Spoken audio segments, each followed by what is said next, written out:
এই নিন আন্টি, খাবারটা খেয়ে নিন। অনেক ধন্যবাদ বাবা। ধন্যবাদ দিতে হবে না, তাড়াতাড়ি খেয়ে সরুন, আমি গাড়ি বের করবো। বাবা খাওয়ার চাই না। খাবার চাই না? আচ্ছা বুঝলাম, টাকা লাগবে বুঝি?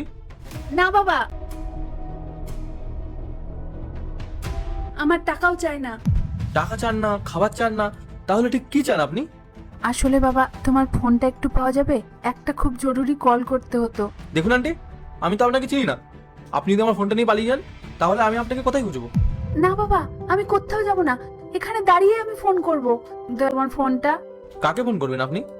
দাও না বাবা, কথা শেষ হলেই তোমাকে ফোনটা দিয়ে দেবো। আমি তোমার চোখের সামনেই দাঁড়িয়ে আছি, কোথাও যাচ্ছি না। এত করে যখন বলছেন, দিচ্ছি। নিচ্ছেন নিন, কিন্তু তাড়াতাড়ি করবেন। এই নিন, নাম্বার ডায়াল করতে পারেন তো? হ্যাঁ বাবা, পারবো। শহরে চলে এসেছো? হ্যাঁ মা, তুই তো বলেছিলিস গ্রামের জমি বাড়ি সব বিক্রি করে টাকাগুলো তোকে পাঠিয়ে দিতে। বলেছিলিস সব বিক্রি করে তুমি শহরে চলে এসো, আমরা একসাথেই থাকবো। আমি সব বিক্রি করে তোকে টাকা পাঠিয়ে দিয়েছি, আর তোর কাছে থাকবো বলে আমি এই শহর। তুই শুধু ঠিকানাটা বল, আমি এক্ষুনি তোর কাছে চলে যাচ্ছি। মা, তুমি কি পাগল হয়ে গেছো? তোমার মাথা খারাপ হয়ে গেছে? তুমি গ্রাম থেকে শহরে চলে এসেছো? আমি তোমাকে বলেছিলাম না যে তোমার শহরে আমার বাড়িতে আসার কোনো প্রয়োজন নেই? এখন আমার হাজবেন্ড যদি জানতে পারে যে তুমি গ্রাম থেকে শহরে আমাদের সাথে থাকবে বলে চলে এসেছো, তুমি কল্পনাও করতে পারছো না যে ও কতটা রেগে যাবে। দ্বিতীয়বার কিন্তু তুমি আমাকে আর ফোন করবে না। হ্যালো, এই নাও বাবা তোমার ফোন। তোমাকে অনেক ধন্যবাদ। কার সাথে কথা বলছিলেন আপনি? আমার মেয়ের সাথে বাবা। আচ্ছা, আপনি কি আপনার মেয়ের কাছে যেতে চান? বাবা, আমি তো গ্রাম থেকে এই শহরে ওর কাছেই এসেছি, কিন্তু ও তো আমাকে যেতে বারণ করছে। আপনার মেয়ে আপনাকে কেন নিজের কাছে রাখতে চাইছে না? ও বলছে আমি যদি ওর কাছে যাই তাহলে ওর স্বামী নাকি ওর উপর খুব রাগ করবে। অথচ ও তো কিছুদিন আগেই বলছিল আমাদের গ্রামে জমি জমা ভিটে বাড়ি সব বিক্রি করে ওর কাছে টাকা পাঠিয়ে দিতে। বলেছিল ও টাকাগুলো পেয়ে একটা সুন্দর দেখে ফ্ল্যাট আমাকে ওখানে নিয়ে যাবে, আমরা সবাই মিলে একসাথে থাকবো।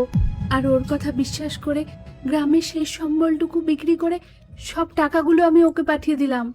আর আজ আজ সেই মেয়ে আমাকে অস্বীকার করছে।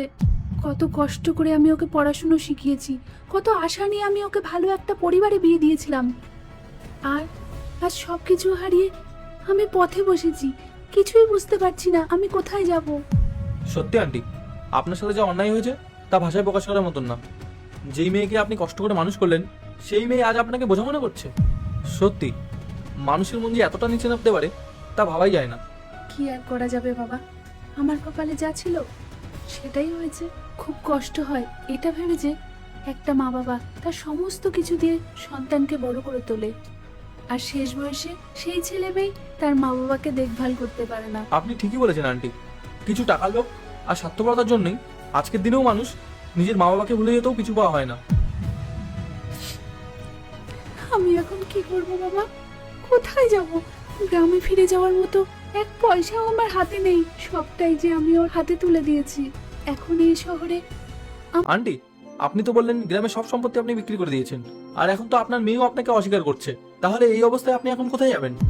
ভাগ্যে যা আছে বাবা তাই হবে। এদিক ওদিক ঘুরে বেড়াবো, মানুষের কাছে হাত পাতবো। আমি তো এখন পুরোপুরি অসুস্থ হয়ে যাইনি, কোনো একটা ছোটখাটো কাজ ঠিক জোগাড় করে নেব, নিজের কষ্টে কোনো রকম ভাবে বেঁচে থাকবো। এত কিছুর পরেও আমি আপনার মধ্যে যে বাঁচার সাহসটুকু দেখছি তা দেখে আমি মুগ্ধ। আপনি চাইলে আমি আপনার পাশে দাঁড়াতে পারি। তুমি আমাকে সাহায্য করবে বাবা? আমি তো তোমাকে চিনিও না, তবুও তুমি আমাকে সাহায্য করার জন্য এগিয়ে আসলে। অথচ যে মেয়েকে আমি ছোট থেকে এত কষ্ট করে বড় করলাম, পড়াশুনো শিখিয়ে মানুষ করলাম, আজ সেই মেয়েই আজ আমাকে চিনতে পারছে না। আন্টি, এইসব দুঃখের কথা আপনি এখন ভুলে যান। আজ থেকে আমি আপনার সন্তানের মতো। পারেন, অথবা আপনি যদি ভালো রান্না করতে পারেন তাহলে আমার বাড়িতে রান্নাও করতে পারেন। আপনার যেটা পছন্দ আপনি সেটাই করবেন। আমি আপনাকে প্রতি মাসে 15-16 হাজার টাকা করে মাইনে দেবো। থাকা খাওয়ার আর কোনো চিন্তাই আপনাকে করতে হবে না। বাবা, তুমি আমার জন্য তা আমি কোনোদিনও ভুলতে পারবো না। ভগবান তোমাকে অনেক বড় করুক। আজ তুমি আমাকে নতুন করে জীবন দিলে বাবা, তোমাকে অনেক ধন্যবাদ। আন্টি, আজ থেকে আপনি আমার পরিবারের একজন। আপনার আর কোনো দুঃখ কষ্ট থাকবে না। আমি কি আপনার পা ছুঁয়ে আশীর্বাদ নিতে পারি? হ্যাঁ বাবা।